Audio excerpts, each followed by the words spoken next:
నమస్కారం అండి. భర్తృహరి గారి నీతి శతకంలో నేడు 28వ పద్యము భావము వినిపిస్తున్నది మీ విజయభాస్కర్.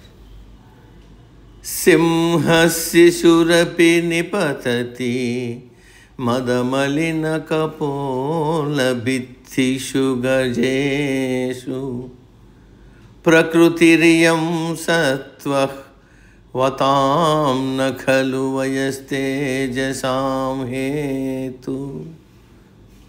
భావం: సింహం పిల్ల అయినను మదధారలు స్రవించుట చేత మలినమైన గోడల వంటి చెక్కిళ్ళు గల మత్త గజేబము మీదికి లంఘిస్తుంది.